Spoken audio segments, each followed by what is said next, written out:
Hello friends, आप सबका स्वागत है आज की इस वीडियो में। तो आज मैं आपको सिंपल ए लाइन कुर्ती की कटिंग और उसकी स्लीव्स की कटिंग भी बताऊंगी। तो चलिए हम आज की इस वीडियो को शुरू करते हैं। तो फ्रेंड्स, ये मेरी कुर्ती है। इसका फैब्रिक 2.5 मीटर होता है। इसे मैंने इस तरीके से डबल फोल्ड करके रख लिया है। ये इसकी फ्रंट है, फ्रंट को मैंने डबल फोल्ड किया। ये वर्क वाली है और ये प्लेन इसकी बैक है। इसे भी मैंने ऐसे ही डबल फोल्ड करके रख लिया है। ये देखिए। तो इसमें हम फ्रंट और बैक एक साथ कट करेंगे, इसीलिए मैंने दोनों को बिल्कुल बराबर फोल्ड करके रख लिया है। तो सबसे पहले ना हमें कुर्ती का जो फैब्रिक है वो ऊपर से बिल्कुल सीधा करना होता है। तो फैब्रिक को सीधा करने के लिए ऐसे हमने ऊपर एक सीधा सीधा मार्क कर लेना है। अब हमने ना यहाँ से नीचे की तरफ, ये नॉर्मल स्टैंडर्ड साइज़ की कुर्ती का साइज़ होता है, यहाँ से हमने नीचे लगभग 7.5 इंच पे एक मार्क करना होता है। इसी पे चेस्ट का भी मार्क आता है और इसी पे आर्म होल की भी कटिंग होती है।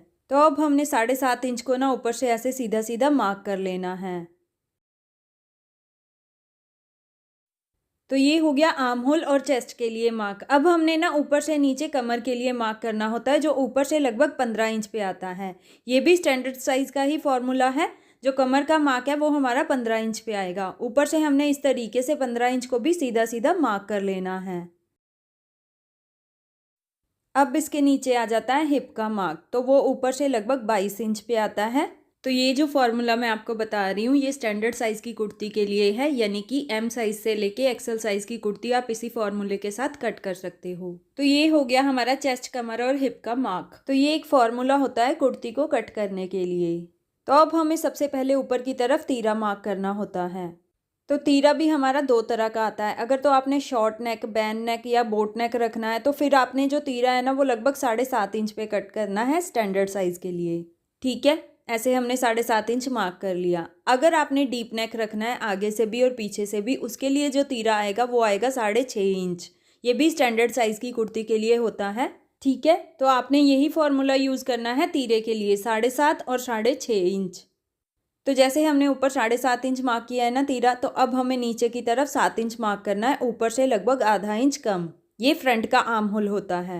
तो फ्रंट के आर्म होल के लिए हम ऊपर से आधा इंच कम रखते हैं, यानी कि यहाँ पे हम 7 इंच ऐसे मार्क कर लेंगे। अब हमने ये वाले मार्क को ये वाले मार्क से ऐसे मिला देना है। अब ये तो हमारा फ्रंट का आर्म होल का मार्क हो गया। अब हमने बैक के आर्म होल के लिए मार्क करना है, जो यहाँ से ना लगभग 1.5 इंच ज़्यादा होता है। तो यहाँ से हम 1.5 इंच ज़्यादा इस तरीके से मार्क कर लेंगे। अब हमने ना ये वाले मार्क को भी ऊपर वाले मार्क से ऐसे मिला देना है।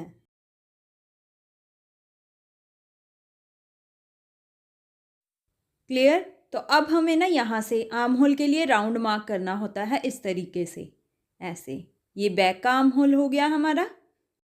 और अब हमने ये फ्रंट के आर्म होल का भी ऐसे ही राउंड मार्क कर लेना है। तो ये जैसे आर्म होल का मार्क हो गया ना, अब हमने यही वाली मार्किंग के ऊपर चेस्ट का भी मार्क करना होता है। तो चेस्ट का रेडी साइज़ हमारे पास यहाँ पे 40 इंचज़ है। तो 40 को ना हमने 4 से डिवाइड करना, क्योंकि हमने फैब्रिक को 4 साइड में फोल्ड करके रखा है।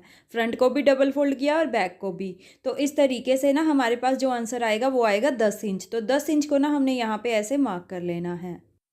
तो 10 इंच हमने ऐसे मार्क कर लिया है। तो ये हमारे पास चेस्ट की मार्किंग भी हो गई है। तो अब हमने नीचे कमर की मार्किंग करनी है। तो कमर का जो रेडी साइज़ है हमारे पास वो है 34 इंचज़। 34 को हमने 4 से डिवाइड करना है, तो हमारे पास जो आंसर आएगा वो लगभग 8.5 इंच के करीब आएगा। तो हमने यहाँ पे ना 8.5 इंच ऐसे मार्क कर लेना है। तो 8.5 इंच ना हमने इस तरीके से मार्क कर लिया। तो ये हमारे पास कमर की मार्किंग हो गई है। अब हमने इसे इस तरीके से मिलाना है, लेकिन उससे पहले हम हिप की मार्किंग कर लेते हैं। तो हिप का जो रेडी साइज़ है हमारे पास वो है 42 इंच। 42 को भी हमने 4 से ही डिवाइड करना है। जो भी हमारे पास यहाँ पे आंसर आएगा उसे हमने यहाँ पे मार्क कर लेना है। तो हमारे पास यहाँ पे लगभग 10.5 इंच के करीब आंसर आ रहा है। तो हमने यहाँ पे 10.5 इंच ऐसे मार्क कर लेना है। तो ये हमारी हिप की भी मार्किंग हो चुकी है। अब हमने ये वाले मार्क को इस वाले मार्क से मिला देना है, ऐसे। और ऐसे कमर वाले मार्क को चेस्ट वाले मार्क से ऐसे मिला देना है। तो अब हमें यहाँ से ना लगभग 1.5 इंच का एक्स्ट्रा मार्जिन लेना होता है इस तरीके से। इन फ्यूचर अगर हमें लूज़ करने की ज़रूरत पड़े कुर्ती की, तो हम ये वाले मार्जिन से आसानी से इसे लूज़ कर सकते हैं। तो ये हमारे पास 1.5 इंच का एक्स्ट्रा मार्जिन आ गया। तो अब हमें लेनी है इसकी लेंथ। तो जैसे मैंने आपको बताया कि ये ए लाइन कुर्ती है, तो उसकी मार्किंग कैसे होती है वो मैं अभी आपको बताती हूँ। तो कुर्ती की लेंथ भी हमें ऊपर से इस वाले मार्क से ही मार्क करनी है। जितनी भी आपको कुर्ती की लेंथ रखनी है ना, उतनी आपने नीचे की तरफ मार्क कर लेनी है। तो मैं अपनी कुर्ती की लेंथ 47 इंचज़ रेडी रख रही हूँ। तो ये नीचे से ऑलरेडी फोल्ड है। अगर आपके पास ऐसे नीचे कुर्ती नहीं फोल्ड है तो आपने नीचे 1.5 इंच का एक्स्ट्रा मार्जिन लेना है फोल्डिंग के लिए। तो अब हमने जैसे कि 47 इंचज़ रखनी है, तो हमारे पास कुर्ती की लेंथ तो रेडी आ रही है 47 इंचज़। अब हमने कुर्ती का घेरा रखना है। तो जो ए लाइन कुर्ती होती है ना, उसके लिए क्या होता है, जो हिप का हमारे पास रेडी साइज़ होता है, मान लीजिए जैसे हमारे पास 42 इंच है हिप का साइज़, तो आपने जो घेरा है ना उसका ज़्यादा रखना होता है। जैसे 42 की जगह आप 44, 48, 46 कितना भी आपको, जितना भी आपको घेरा रखना है ना, आप उतना यहाँ पे मार्क कर सकते हैं। तो ए लाइन कुर्ती की कटिंग ऐसे ही होती है, जितना भी आपने घेरा बढ़ा के रखना है ना, उतना आप बढ़ा के रख सकते हैं। तो मैं यहाँ पे जैसे हमारे पास 42 इंच है हिप का साइज़, तो मैं यहाँ पे घेरे का जो साइज़ है ना वो 46 इंच रख रही हूँ। 46 को भी हमने 4 से डिवाइड करना है। जो भी हमारे पास यहाँ पे आंसर आएगा उसे हमने यहाँ पे मार्क कर लेना है। तो मैंने सिर्फ हिप से 4 इंच ही ज़्यादा रखा है घेरा। आप अपने अकॉर्डिंग जितना भी ज़्यादा रखना चाहते हैं उतना रख सकते हैं। अब हमने क्या करना है, ये जो हिप वाला मार्क है ना हमारा, इसे हमने घेरे वाले मार्क से ऐसे मिला देना है। तो ये हमारा हल्का सा डायगोनल शेप में जाएगा। ऐसे हमने घेरे को हिप से मिला देना है। अब हमने एक्स्ट्रा मार्जिन भी वैसे ही ले लेना है इसमें। तो ये वाले एक्स्ट्रा मार्जिन से हम स्लिट्स की फोल्डिंग करते हैं। तो ऐसे नीचे तक हमारी ये मार्किंग हो चुकी है कुर्ती की। अब हम इसे अपनी मार्किंग के साथ साथ कट कर लेते हैं। तो जब हमने कुर्ती की कटिंग करनी है ना, तो जो इसका तीरा है हमने मार्क किया ना बिल्कुल सीधा, इसे हमने हल्का सा डाउन रखना है, लगभग 1 पैर। इस तरीके से आगे से तो सीधा ही आएगा, यहाँ पे आके ना 1 पैर डाउन हो जाएगा इस तरीके से। अगर हम ऐसे तीरे की कटिंग करेंगे ना, तो हमारा जो गला है ना वो कभी भी पीछे की तरफ नहीं जाएगा, बिल्कुल परफेक्ट फिटिंग आएगी नेक की। तो चलिए अब हम इसे अपनी मार्किंग के साथ साथ कट कर लेते हैं। तो यहाँ से अभी हमने बाहर का आर्म होल कट करना है पहले।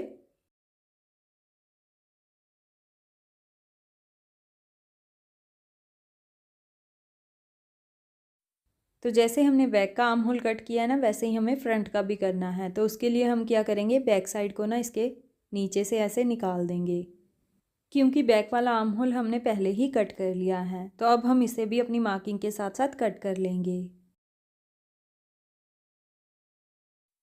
तो ऐसे हमने फ्रंट का भी आर्म होल कट कर लिया है। ये बैक पार्ट हो गया हमारा कुर्ती का, और ये फ्रंट पार्ट। तो चलिए अब हम इसकी स्लीव्स भी कट कर लेते हैं। तो स्लीव्स के लिए हमारे पास यहाँ पे कम फैब्रिक है, तो मैं अभी आपको बताती हूँ कि कम फैब्रिक में भी हमने आसानी से स्लीव्स कैसे कट करनी है। तो बचे हुए फैब्रिक को मैंने ऐसे 4 साइड में फ़ोल्ड करके रख लिया है, क्योंकि दोनों स्लीव्स हमारी यहाँ पे एक साथ ही कटेंगी। तो ऐसे इस फैब्रिक को हमने 4 पार्ट्स में फ़ोल्ड करके रख लिया है। अब हमने जो कुर्ती से साइड में फैब्रिक बचा है ना, उसे भी हमने इस तरीके से, क्योंकि ये भी 4 पार्ट्स है, तो ऐसे ही इसे ना हमने आधा इंच ऊपर चढ़ा के इस तरीके से रखना है अपनी स्लीव वाले फैब्रिक के ऊपर, ताकि जो सिलाइयों में दबे ना वो पहले ही हमने मार्जिन में ले लिया है। तो इतना ही फैब्रिक हमारा ये सिलाइयों में दबेगा। ऐसे हमने इस फैब्रिक को सेट करके रख लेना है। तो अब आपकी स्लीव की जितनी भी चौड़ाई है ना, आप आसानी से इसमें रख सकते हो। तो अब हमने ना ऊपर से यहाँ पे आर्म होल के लिए नीचे की तरफ मार्क करना है। जैसे कुर्ती में होता है ना, बिल्कुल वैसे ही यहाँ स्लीव में भी आता है, जो लगभग 2.5 या 3 इंच पे आता है। तो हमने ना ये स्टैंडर्ड साइज़ के लिए 2.5 इंच पे हम इसे मार्क कर रहे हैं।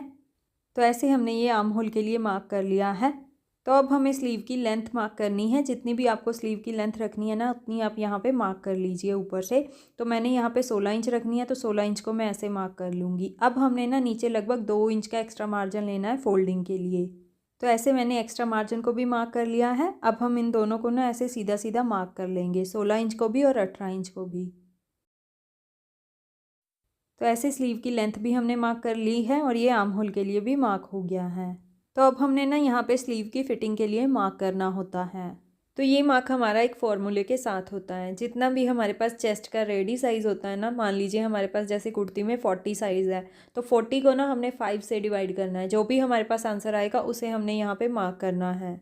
आपने भी ये स्लीव पे जो मार्क करना है ना, ये इसी फॉर्मूले के साथ करना है। जितना भी आपका रेडी साइज़ है चेस्ट का, उसे आपने 5 से डिवाइड करके जो भी आंसर आएगा उसे हमने यहाँ पे मार्क कर लेना है। तो हमारे पास यहाँ पे 8 इंच आया, तो 8 इंच को हमने ऐसे मार्क कर लिया।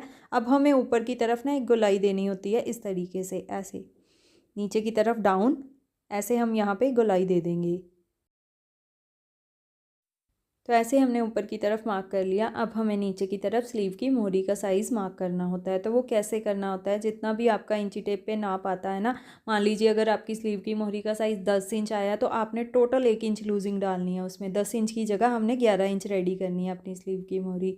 तो मैं यहाँ पे लगभग 5.5 इंच इस तरीके से मार्क करूँगी। 11 इंच का आधा 5.5 इंच हमने ऐसे मार्क कर लेना। अब हमने ये वाले मार्क को ऊपर वाले मार्क से ऐसे मिला देना है इस तरीके से। अब हमें यहाँ से एक्स्ट्रा मार्जिन भी लेना होता है लगभग 1.5 इंच का, तो वो हम ऐसे ही ले लेंगे इस तरीके से। तो ऐसे हमारी ये स्लीव की भी मार्किंग हो चुकी है। अब हम इसे अपनी मार्किंग के साथ साथ कट कर लेंगे। तो ऐसे स्लीव की भी कटिंग हमारी हो चुकी है। स्टिचिंग के वक्त हम पहले ये जॉइंट्स को आपस में स्टिच करेंगे, उसके बाद हम स्लीव की फिटिंग की सिलाई लगाएंगे। तो अब हमने ना यहाँ से फ्रंट का आर्म होल भी कट करना होता है। तो उसके लिए ना हम स्लीव के 2 पार्ट्स, दोनों के आगे फ्रंट साइड को ना हमने इस तरीके से ऐसे यहाँ से भी 2 पार्ट उठा लेने हैं और जो आगे वाला पार्ट है ना उसके भी हमने 2 पार्ट इस तरीके से खोल लेने हैं। तो अब हमने क्या करना है, ये हमने स्लीव के फ्रंट साइड को ना इस तरीके से खोल के रख लेना है। ये हो गए ना हमारे फ्रंट साइड दोनों की। तो ये स्लीव के फ्रंट पार्ट हो गए और ये बैक पार्ट। अब हमने ना यहाँ से गोलाई देनी होती है हल्की, जैसे हम कुर्ती में अलग फ्रंट का आर्म होल कट करते हैं ना, वैसे ही हमने स्लीव में भी इस तरीके से आधा इंच डाउन करना होता है फ्रंट का आर्म होल। तो सिर्फ स्लीव के फ्रंट पार्ट में ही ये मार्किंग हमारी होती है और इसी के साथ हमने ऐसे कट कर लेना है इसे। तो ये हमारी फ्रंट होगी स्लीव की और ये बैक हो गई। तो हमारी ये ए लाइन कुर्ती की पूरी कटिंग ऐसे हो चुकी है। तो जैसे मैंने इसका घेरा अपने अकॉर्डिंग थोड़ा कम रखा है, आप चाहो तो इसका घेरा बढ़ा के भी रख सकते हो जितना भी आप इसका फ्लेयर रखना चाहते हो। ऊपर की कटिंग सेम ऐसे ही होनी है फुल फ्लेयर ए लाइन कुर्ती की भी, बस इसका घेरा ही आपको बढ़ाना है। तो आई होप आपको मेरे ये स्लीव्स और कुर्ती कटिंग के टिप्स अच्छे लगे होंगे और आपको समझ में भी आ गए होंगे। तो अगर आपको मेरे ये कुर्ती कटिंग के टिप्स अच्छे लगे हों तो वीडियो को लाइक और शेयर ज़रूर कीजिए, चैनल को सब्सक्राइब ज़रूर कीजिए। तो चलिए नेक्स्ट किसी और वीडियो के साथ मिलते हैं। Till then bye bye.